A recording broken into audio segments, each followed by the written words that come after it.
9 विषय गणित का 9 पार्ट जो है परिमाप और क्षेत्रफल। सबसे पहले हम ये समझेंगे कि परिमाप होता क्या है, परिमाप होता क्या है और क्षेत्रफल होता क्या है। किसी भी बंद आकृति जैसे कि ये कॉपी है, ये बंद है पूरी, तो किसी भी बंद आकृति के बाहरी लंबाई, ये पूरी बाहरी लंबाई यहाँ से ये और ये, इसे बोलते हैं परिमाप, इसे बोलते हैं परिमाप। वो बंद आकृति से घिरे हुए जो क्षेत्र है, इसके अंदर का पूरा जो क्षेत्र है, इसे बोलते हैं क्षेत्रफल। तो पहले हम ये समझ लें कि बाहरी लंबाई को परिमाप बोलते हैं और अंदर की जगह को सारी क्षेत्रफल बोलते हैं। चलिए, ये है वर्ग। वर्ग क्या होता है? जिसकी चारों भुजाएं आपस में बराबर हो उसे वर्ग कहते हैं। वर्ग का परिमाप 4 गुणा भुजा।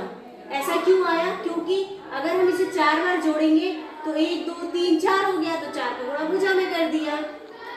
वर्ग का क्षेत्रफल, क्षेत्रफल समझ गए, ये अंदर वाला, तो भुजा गुणा भुजा, ये हो गया वर्ग का क्षेत्रफल। फिर आयत, ऐसी आकृति जिसकी लंबाई और चौड़ाइयां आपस में बराबर होती है, ये दोनों आपस में और ये दोनों आपस में बराबर है।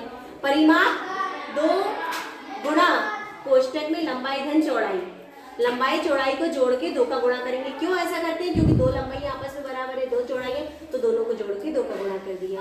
और क्षेत्रफल होता है लंबाई गुणा चौड़ाई। इसके बाद त्रिभुज, 3 आकृतियों से घिरी बंद आकृति को बोलते हैं त्रिभुज। त्रिभुज में 3 भुजाएं होती है। त्रिभुज का क्षेत्रफल होता है 1/2 आधार गुणा ऊंचाई। इसके बाद समांतर चतुर्भुज का क्षेत्रफल। समांतर चतुर्भुज क्या होता है? ये देखो आयत जैसा होता है, लेकिन ये थोड़ा सा आड़ा टाइप का होता है। ये दोनों आपस में समांतर है, ये दोनों आपस में समांतर है, इसे बोलते हैं समांतर चतुर्भुज। समांतर चतुर्भुज का क्षेत्रफल होता है आधार गुणा ऊंचाई। इसके सवाल बहुत ज्यादा हैं आपके अध्याय में, तो ये आप सूत्र याद रखना।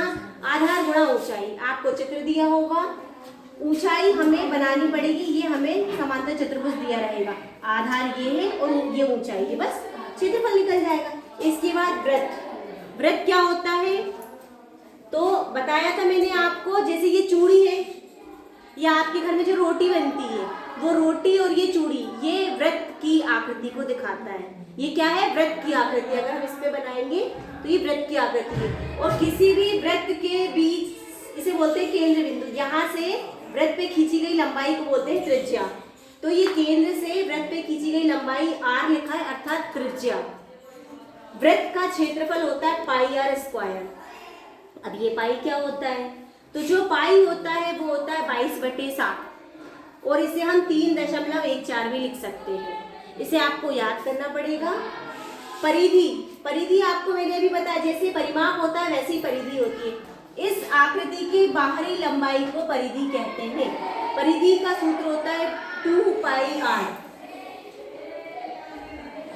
पाई 22/7 या 3.14, और इसको लिखते ऐसे हैं और उसको बोलते हैं पाई। ठीक है, तो यार अच्छे से अध्ययन कर लीजिए, फिर हम सवाल करेंगे।